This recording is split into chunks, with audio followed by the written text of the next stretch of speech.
আল্লাহ বলছেন তারা কোনো একটি মাছিও সৃষ্টি করতে পারবে না।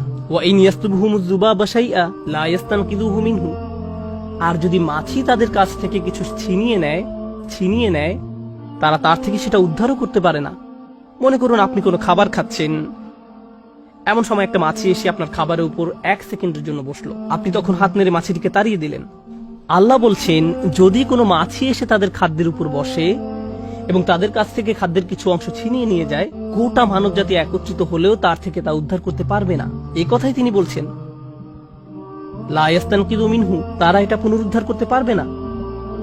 এখন মানুষের ক্ষেত্রে কিছু মানুষ শক্তিশালী আর কিছু মানুষ দুর্বল, কিছু মানুষ গরিব আবার কিছু মানুষ ধনী। অনেক মানুষের কোনো প্রভাব প্রতিপত্তি নেই, তাদের হয়তো থাকার একটা ঘরও নেই। আবার এমনও অনেক মানুষ আছে যারা পরমাণু বোমা নিক্ষেপ করার ক্ষমতা রাখে, যারা পৃথিবীর সবচেয়ে শক্তিশালী সেনাবাহিনী নিয়ন্ত্রণ করে ইতিহাসে এবং আজকের দিনেও। এখন ফেরাউনের মতো রাজা যদি নিজ প্রাসাদে বার্গার খেতে বসে আর এমন সময় একটা মাছি এসে তার খাবারের উপর বসে, তাকে অসম্মান করে, ভাবতে পারেন রাজা খেতে বসলো আর কেউ একজন এসে বলল এই খাবারটা আমার খুব পছন্দের, আমি এই কেচাপটা খাবো, লোকটা মারা পড়বে। এখন মাছি এসে যদি তার খাবার খাওয়া শুরু করে আর ফেরাউন রাগান্বিত হয়ে বলে কত বড় সাহস, আমি আমার খাবারের থেকে ফেরত চাই, এমনকি যদি তারা মাছিটি ধরেও ফেলে, কি করতে পারবে? খাদ্য পুনরুদ্ধার করতে পারবে না। এই অসাধারণ উপমাটির মাধ্যমে আল্লাহ সুবহানাহু ওয়া তাআলা আগেরকার দিনে যারা মূর্তি পূজা করত তাদের নিকট একটা ব্যাপার পরিষ্কার ভাবে তুলে ধরলেন। এমন মূর্তি পূজকদের অনেকেই তাদের মূর্তির সামনে খাবার পেশ করত। তারা দুধ, মধু, চকলেট, আইসক্রিম, আমি জানি না, যাই আনুক না কেন, মূর্তির সামনে এই খাবারগুলো পেশ করত। আর এই মন্দিরগুলো সাধারণত উন্মুক্ত থাকে। এখন মূর্তির সামনে যদি এমন ভাবে খাবারগুলো উন্মুক্ত থাকে, কে আসবে এগুলো খেতে? মাছি আসবে। একটা মাছি গিয়ে তাদের বিশাল মূর্তির নাকের ডগায় গিয়ে বসে, এই যে তোমার খাবার, এখন আমি খাবো, মাইন্ড করবে না তো? তারপর একটি খাবারের উপর বসে এক টুকরা খাবার নিয়ে উড়ে চলে যায়। আর তাদের দেবতার কোনো ক্ষমতাই নেই এই খাবার প্রতিরক্ষা করার। এখন তাদের এই পবিত্র খাবার, যাতে তারা বিভিন্ন তন্ত্রমন্ত্র পরে ফু দেয়, প্রার্থনা করে ইত্যাদি। এখন আপনি সেখানে গিয়ে যদি বলেন আরে এটা তো আমার সবচেয়ে প্রিয় চকলেট, তারপর একটা নিয়ে নিলেন, তখন তারা কি করবে? আপনার হাত থেকে কেড়ে নিবে আর খেয়ে ফেললে হয়তো আপনাকে মারতে আসবে, কারণ তাদের মতে আপনি এটাকে অপবিত্র করে ফেলেছেন।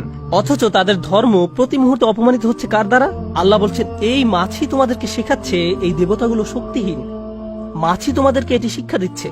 তো আল্লাহ বলছেন আমি তোমাদেরকে ছোট একটি উদাহরণ দিচ্ছি, আল্লাহ ছাড়া তোমরা যাদেরকে ডাকো, প্রথমত তারা এমনকি একটি মাছিও সৃষ্টি করতে পারবে না।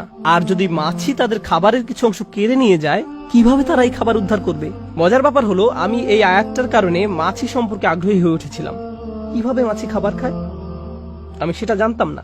কোনো মাছি যখন খাবারের উপর বসে, সে তখন মুখ থেকে লালা ছাড়ে, তারপর সেই লালা দিয়ে একটা ব্যাগ তৈরি করে, খাবার এই ব্যাগের ভিতরে যায়, তারপর সেই ব্যাগ নিয়ে পালিয়ে যায়। আর এই ব্যাগটা হলো অ্যাসিডের তৈরি। খাবার ব্যাগের মধ্যে প্রবেশ করার সাথে সাথে কেমিক্যাল রিঅ্যাকশন শুরু হয় এবং খাবারটি চিরকালের জন্য পরিবর্তিত হয়ে যায়। তাই কথার কথা, যদি আপনি আয়াতটিকে ভুল প্রমাণ করার জন্য কোনো টেকনোলজি আবিষ্কার করেন, কোনোভাবে মাছিটাকে ধরে ফেললেন, তারপর পেট্রি ডিশের উপর রেখে এই খাবার উদ্ধারের দায়িত্ব দিলেন বিজ্ঞানীদেরকে, কোনো লাভ হবে না। কারণ মাছিটি খাবার স্পর্শ করার সাথে সাথে এটা হারিয়ে গেছে। লা ইস্তানকিযুহু মিনহু, তারা এটা পুনরুদ্ধার করতে পারবে না। এখন আসছে আয়াতের শিক্ষা। আল্লাহ সর্বশক্তিমান, এই ব্যাপারটি নিয়ে আজকে আমি আপনাদের সাথে আলোচনা করতে চেয়েছি। এই উপমার সাথে আল্লাহ সর্বশক্তিমান হওয়ার কি সম্পর্ক আছে? আল্লাহ এখানে একটা মূলনীতি সেট করে দিচ্ছেন। আপনি যদি এই মূলনীতিটি বুঝতে পারেন, তাহলে আল্লাহর এই নামটির তারিফ করতে পারবেন। উপমাটি দেওয়ার পর আল্লাহ আযজা ওয়া জাল্লা বলেন দুআফাত তালিব ওয়াল মাতলুব। এটি আল কোরআনের একটা অন্যতম শক্তিশালী স্টেটমেন্ট। আমরা জানি পৃথিবীর প্রায় সব ভাষাতেই জ্ঞান গর্ভ কিছু প্রবাদ আছে। এই আয়াত অংশটি কোরআন মাজিদের এরকম একটি গভীর তাৎপর্যপূর্ণ বক্তব্য। এটা ফ্রেমে আটকিয়ে রাখার মতো বা প্রতিদিন চিন্তা করার মতো একটা কথা। খুবই ছোট একটা স্টেটমেন্ট, দুআফাত তালিব ওয়াল মাতলুব, কিন্তু খুবই শক্তিশালী একটি সত্য কথা। এর মানে কি? এর মানে হলো প্রার্থনাকারী আর যা প্রার্থনা করা হয়, দুইটা বিষয়, যে প্রার্থনা করছে এবং যা প্রার্থনা করছে, উভয়টি প্রকৃতিগতভাবেই দুর্বল। যে কিছু কামনা করছে সে যেমন দুর্বল, ঠিক তেমনি যা কিছু কামনা করা হচ্ছে সেটাও দুর্বল। কোন যুবক হয়তো বিয়ে করতে চাচ্ছে, কেউ হয়তো চাকরি পাওয়ার আশায় আছে, কেউ হয়তো আরো বেশি টাকা উপার্জনের ধান্দায় আছে, কেউ হয়তো তার স্বাস্থ্য সমস্যা নিয়ে ঠিক করার চেষ্টায় আছে, কেউ হয়তো তার অর্থনৈতিক সমস্যা সমাধানের চেষ্টায় আছে, আবার কেউ হয়তো পারিবারিক সমস্যা মোকাবেলার চেষ্টায় আছে। প্রত্যেকেই কিছু না কিছু আকাঙ্ক্ষা করছে। কিছু না কিছুর অভাব বোধ করছে। মূলত আমরা দুটি জিনিসের পেছনে ছুটি। হয় আপনি এমন ভালো কিছুর সন্ধানে আছেন যা এখনো অর্জন করতে পারেননি, যেমন গাড়ি চালিয়ে কোথাও যাচ্ছেন আর রাস্তার পাশে চমৎকার একটা সুন্দর বাড়ি দেখলেন, তখন ভাবতে লাগলেন একদিন ইনশাআল্লাহ। অথবা কোনো গাড়ির দিকে তাকিয়ে মনে মনে ভাবেন একদিন আমিও এরকম একটা গাড়ি কিনবো। এরপর আপনি আপনার মোবাইল ব্যাংকের অ্যাকাউন্ট চেক করে দেখেন কত টাকা আছে। Not enough, not enough, not enough. এভাবে জমতে থাকলে আর মাত্র 12 বছর পরে এই গাড়িটি কিনতে পারবো। তাহলে প্রতিটি মানুষ এমন কিছুর পেছনে ছোটে যা এখনো সে অর্জন করতে পারেনি। এটা হলো এক ধরনের আকাঙ্ক্ষা। আর দ্বিতীয় ধরনের আকাঙ্ক্ষা হলো আমাদের জীবনে নানান রকম সমস্যা রয়েছে। আমরা হয়তো কোনো কঠিন গ্যারাকলে আটকা পড়েছি, বা কোনো গভীর দুঃখ, পারিবারিক সমস্যা, মানসিক অশান্তিতে আছি এবং আমরা এর থেকে মুক্তি চাচ্ছি। তাহলে হয় আমরা ভালো কিছু জীবনে যুক্ত করতে চাচ্ছি, অথবা খারাপ কিছু জীবন থেকে দূর করতে চাচ্ছি। সংক্ষেপে বলতে গেলে মানব জীবনের সকল চেষ্টা মূলত দুটি বিষয়কে কেন্দ্র করেই। এখন আল্লাহ বলছেন, যেহেতু তোমরা সব সময় কিছু না কিছু পাওয়ার ইচ্ছে করছো, তাই তোমরা দুর্বল। তোমরা দুর্বল। তুমি অর্থ চাও, তুমি দুর্বল। তুমি শান্তি চাও, তুমি দুর্বল। তুমি স্থিরতা চাও, তুমি দুর্বল। তুমি নিরাপত্তা চাও, তুমি দুর্বল। তুমি সুখ চাও, তুমি দুর্বল। তুমি সামাজিক পদমর্যাদা চাও, তুমি দুর্বল। তুমি ডিগ্রি চাও, তুমি দুর্বল। তুমি বিয়ে করতে চাও, তুমি দুর্বল। তুমি সন্তান চাও, তুমি দুর্বল। তুমি তোমার সন্তানকে বিয়ে করাতে চাও, তুমি দুর্বল। তুমি যে এই সমস্ত কিছুর আকাঙ্ক্ষা করছো, তা তোমাকে কি বানাচ্ছে? দুর্বল।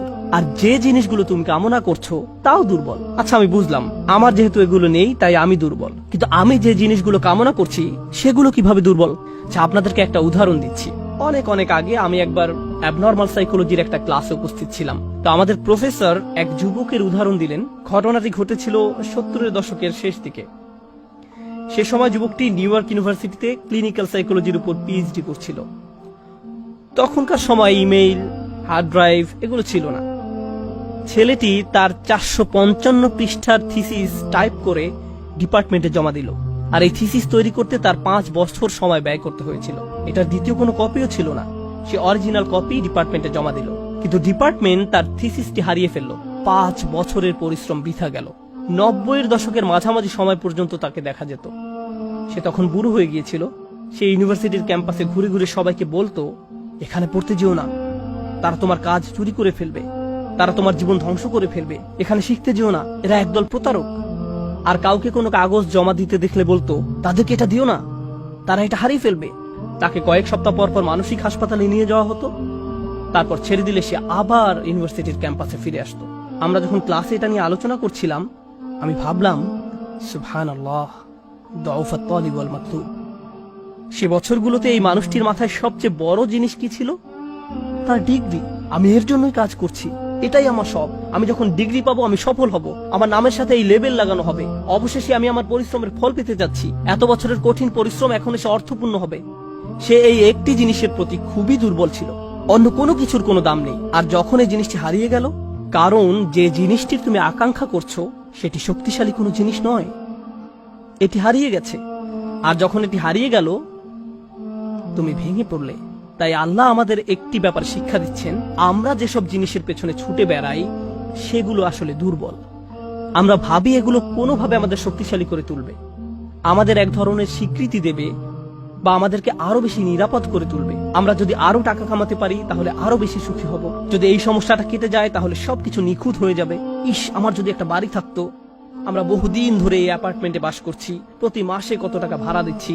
তারপর যখন আপনি একটা বাড়ির মালিক হন, প্রপার্টি ট্যাক্স, বাথরুমের প্লাম্বিং কাজ করে না, রান্নাঘরে সমস্যা, ফাউন্ডেশন কাঁপছে, দেয়ালে ফাটল দেখা দিয়েছে, শ্যাওলা জমেছে, প্রতিবেশীরা পাগল বানিয়ে দিচ্ছে, জানালা ভেঙে গেছে, এভাবে হাজারো রকম সমস্যা এসে জড়ো হয়। ভেবেছিলেন নিজের বাড়িতে উঠলে সব সমস্যার সমাধান হয়ে যাবে। এখন শুধু সমস্যা আর সমস্যা, সমস্যা আর সমস্যা। আমরা এমন সব জিনিসের পেছনে ছুটে বেড়াই সেগুলো কি দুর্বল। আর প্রতিবার যখন আমরা এমনটা করি, এটা প্রমাণ করে দেয় আমরা কতটা দুর্বল। আপনি যদি সারাক্ষণ চিন্তা করতে থাকেন, যদি ওই জিনিসটা থাকতো তাহলে আমি সুখী হতাম, যদি অমুক সমস্যাটা চলে যেত, ওই মানুষটা আমার জীবন দুর্বিষহ করে তুলেছে, যদি সে একটা বাসে ধাক্কা খেত আমার জীবনটা কত ভালো হয়ে যেত। প্রতিবার বাস দেখলেই আমি এই দোয়া করি। আমরা সব সময় নিজেদেরকে একথা বলে বুঝাই, যদি অমুক মানুষটি বা অমুক সমস্যাটি জীবন থেকে চলে যেত তাহলে জীবন কত সুন্দর হয়ে যেত। অথবা যদি অমুক দুঃখটি দূর হয়ে যেত তাহলে সবকিছু পারফেক্ট হয়ে যেত। যদি মানুষের পরিবর্তন হতো, যদি পরিস্থিতির পরিবর্তন হতো, যদি পরিবেশের পরিবর্তন হতো, আমরা এভাবে ভাবতে থাকি সবকিছুর পরিবর্তন হলে জীবন সুন্দর হয়ে যেত। তাহলে আমাকে আর দুর্বল থাকতে হতো না। আমরা ভোগের উপর ভোগ করতে থাকি আর এতে পুরোপুরি আচ্ছন্ন হয়ে পড়ি। আর আল্লাহ আজ্জা জাল্লা বর্ণনা করছেন, জানো তুমি কত দুর্বল? তুমি একটি মাছির চেয়েও দুর্বল। দউফাত তালিব ওয়াল মাতলুব। যখন তিনি এভাবে বলছেন, আমি আপনি মজ্জাগতভাবে অবিশ্বাস্যভাবে কতটা দুর্বল, একটু চিন্তা করে দেখুন। আপনাদের প্রত্যেকের মাথায় বিভিন্ন জিনিসের চিন্তা আছে প্রতিদিন। আমরা এখন রোজা রাখছি, নামাজ পড়ছি, আর আলহামদুলিল্লাহ নামাজ পড়ার সময় আমরা মনোযোগ ধরে রাখার চেষ্টা করি, কিন্তু এর বাইরে আপনার মাথায় কোন চিন্তা ঘুরঘুর করে? আপনি কি নিয়ে উদ্বিগ্ন থাকেন? আপনি কি নিয়ে চিন্তা করেন? কোন চিন্তাটি আপনার মাথায় সারাক্ষণ ঘুরতে থাকে? কোন জিনিসটির ব্যাপারে ভাবেন এটা যদি থাকতো, আর কোন জিনিসটির ব্যাপারে ভাবেন যদি এটা না থাকতো? কারোর জন্য অসুস্থতা, কারোর জন্য ডিপ্রেশন, কারোর জন্য দুঃখ, কারোর জন্য হয়তো কোনো ব্যক্তি। কেউ কেউ ভাবেন যদি ওই মানুষটা আমার ব্যাপারে খুশি হতো। তারা অন্য একজনকে খুশি করার চিন্তায় মশগুল থাকেন। যদি আমার বাবা আমার উপর খুশি থাকতেন তাহলে আমি সুখী হতাম। কিন্তু আপনার বাবাও তো একজন মানুষ। তিনি যদি আজ খুশি হয়েও থাকেন, কাল হয়তো তার জীবন শেষ হয়ে যেতে পারে। তারপর আপনি কি করবেন? এরপর আপনি কোথায় দাঁড়াবেন? সুতরাং আমি আর আপনি এভাবে এসব জিনিসের পেছনে ছুটতে থাকি। আর এর পরের আয়াতে আল্লাহ আজ্জা জাল্লা বলেন, মা কদারুল্লাহ হাক্কা কদরিহি। তারা আল্লাহকে যথাযথ মর্যাদা দেয় না। ইন্নাল্লাহ কাউইয়ুন আজিজ। নিশ্চয়ই আল্লাহ শক্তিধর, মহাপরাক্রমশালী। তুমি দুর্বল, কিন্তু আল্লাহ সর্বশক্তিমান। তিনি আরো বলেন, তোমরা আল্লাহকে যথাযথ মর্যাদা প্রদান করনি। জানেন তিনি আমাকে আপনাকে কি বলছেন? তিনি বলছেন, তোমরা বিভিন্ন জিনিসের পেছনে ছুটবে, তোমরা বিভিন্ন মানুষের পেছনে ছুটবে, তোমরা এই দুনিয়ার যত কিছুর পেছনে ছুটো না কেন, এর প্রতিটি জিনিসের একদিন সমাপ্তি হবে। এর প্রতিটি জিনিস দুর্বল। এই কারণে তুমিও দুর্বল হয়ে পড়েছো। এই জন্য তুমি বারবার দুঃখ ভারাক্রান্ত হয়ে পড়ছো। ফলশ্রুতিতে তুমি বারবার ক্ষতির সম্মুখীন হচ্ছ। কিন্তু শেষবারের মতো যখন তুমি এই সিদ্ধান্ত গ্রহণ করবে, তোমার যত চাওয়া পাওয়া আছে তার মাঝে সবচেয়ে বড় চাওয়া পাওয়া হলো তোমার মালিককে খুশি করা। যখন তুমি সবকিছুর উপরে আল্লাহর সন্তুষ্টিকে প্রাধান্য দাও, যখন তুমি সত্যিকার অর্থে তোমার অন্তর থেকে এটা করতে পারবে, একমাত্র তখনই, যেহেতু তিনি শক্তিধর। জানেন আল্লাহ এইমাত্র আমাদের শেখালেন, যখন তুমি দুর্বল কাউকে পেতে চাও তখন তুমিও দুর্বল হয়ে পড়ো। কিন্তু তুমি যদি আল্লাহকে চাও, যিনি শক্তিধর এবং মহাপরাক্রমশালী, তাহলে এটা তোমাকে কেমন করে তুলবে? এটা তোমাকেও শক্তিশালী করে তুলবে। আর যখন তুমি শক্তিশালী হয়ে উঠবে, জীবনে বিভিন্ন জিনিস আসবে যাবে, কিন্তু তোমার শক্তিমত্তার কোনো কমতি হবে না। যে জিনিসের পেছনে তুমি ছুটছো তা ভেঙে পড়ার কারণে তখন তুমি আর ভেঙে পড়বে না, কারণ তুমি দুনিয়ার এসব তুচ্ছ জিনিসের চেয়েও অনেক অনেক উচ্চ একজনের সন্তুষ্টির অন্বেষণ করছো। আমি বলছি না যে আপনি এই দুনিয়ার কোনো কিছু চাইতে পারবেন না, কিন্তু আয়াতটি আমাদেরকে একটি ব্যাপারে শিক্ষা দিচ্ছে। আমরা যখন এসব পার্থিব বিষয় কামনা করব, আমরা বুঝবো যে এগুলো দুর্বল। পার্থিব এসব বিষয় জীবনে আসবে যাবে, কিন্তু আমরা কখনো আল্লাহকে হারাতে পারবো না। লক্ষ্য করুন, মানব জাতির ব্যর্থতা হলো, যখন তারা পার্থিব কোনো জিনিস পেতে ব্যর্থ হয়, তারা আল্লাহকে ভুলে যায়। তাদের চাওয়া পাওয়ার জিনিসটি না পেলে তারা নামাজ পড়া ছেড়ে দেয়। তারা যা চায় তা যদি না পায়, তারা এভাবে বলে, এভাবে দোয়া করার অর্থ কি? তারা যখন তাদের আকাঙ্ক্ষার বস্তুটি পায় না, তখন দুঃখ হতাশা একেবারে ভেঙে পড়ে এবং বলে, আমি তো আল্লাহর সাথে কথা বলার শক্তিও পাচ্ছি না। এমনটি ঘটার কারণ হলো, সমস্যায় পড়ার পূর্বে আল্লাহর সাথে তাদের বন্ধন শক্তিশালী হয়ে ওঠেনি। যদি সে বন্ধনটি আগে থেকেই বর্তমান থাকতো, যেমন মূল যদি শক্তভাবে গাঁথা থাকে, তাহলে ঝড় এলে এদিক ওদিক দুলতে থাকে, সম্পূর্ণ ভেঙে পড়ে না, মূলের উপর দাঁড়িয়ে থাকতো। আর ঝড় চলে গেলে আবার ফল দেয়া শুরু করতো। এরকম একটা উপমার কথা কোরআনে অন্যত্র এসেছে, আসলুহা সাবিত ওয়া ফারউহা ফিস সামা।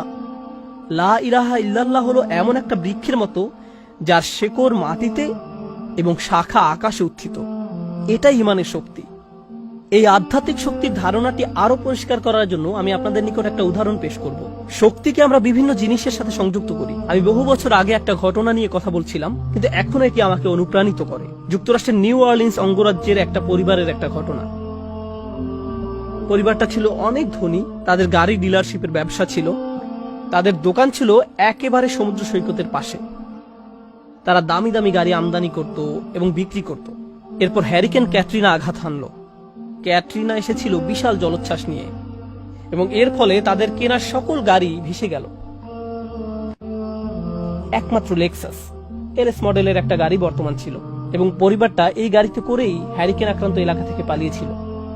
দুর্যোগ শেষ হওয়ার কয়েক মাস পরে স্টেটের সবকিছু খুলে দেওয়ার পর আমি আবার তাদের সাথে দেখা করতে গিয়েছিলাম। যে পরিবারটি মাসে প্রায় 2 কোটি টাকা আয় করত, তারাই এখন সেই লেক্সাস গাড়িতে করে পিজা ডেলিভারি দিচ্ছে। পরিবারটি এখন এই কাজ করছে। এক ব্যক্তির পিজা দোকানের জন্য তাদেরকে হায়ার করা হয়েছিল। মা বাবা দোকানে পিজা বানাতো আর ছেলে লেক্সাসে করে সেই পিজা ডেলিভারি দিত। আমি যখন এটা দেখলাম, কল্পনা করতে পারেন অন্য কেউ যদি এরকম পরিস্থিতিতে পড়তো, অন্য কোনো মিলিয়নিয়ার যদি এভাবে দেউলিয়া হয়ে যেত, তাদের কি হতো? তারা সম্পূর্ণ হতাশ হয়ে যেত, মদের বোতল হাতে জীবন পার করে দিত। কারণ তারা মনে করত যা তাদের ছিল তাই তাদের শক্তিশালী করেছে।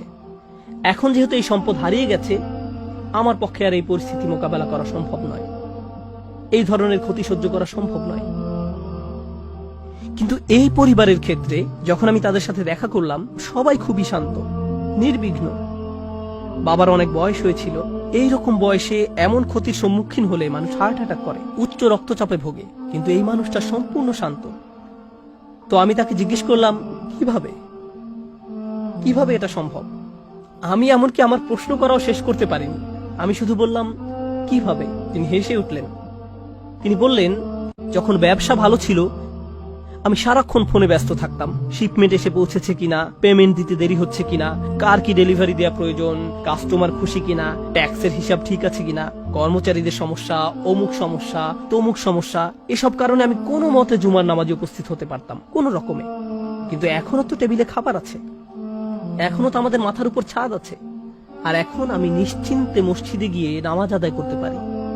আর সকালে ঘুম থেকে উঠে আমাকে কিচ্ছু নিয়ে ভাবতে হয় না, একমাত্র আমার রবকে মনে করা এবং তার কৃতজ্ঞতা জ্ঞাপন করা ছাড়া। আমার আসলে মনে হয় আমার জীবন শেষ হওয়ার পূর্বে আল্লাহ আমাকে সহজ জীবনের এই নিয়ামত দান করেছেন। সেই বাবা এটাই বলেছিলেন, কোন সাধারণ মানুষের পক্ষে এভাবে কথা বলা সম্ভব নয়। আপনি যদি এমন কথা অন্য কোনো ব্যবসায়ীকে বলতেন, সে বলতো এই লোকটার মাথা নষ্ট হয়ে গেছে, তার সকল সেন্স নষ্ট হয়ে গেছে। আর এই জন্যই এখন সে তার মাথায় এই পরিস্থিতির একটা যৌক্তিকতা খুঁজে নিয়েছে। আপনাদেরকে একটা কথা বলছি, একজন মানুষের পক্ষে কেবল তখনই এভাবে কথা বলা সম্ভব যখন সে বুঝতে পারে যেসব জিনিসের পিছনে সে ছুটছে তা দুর্বল। কেবলমাত্র আল্লাহই শক্তিশালী।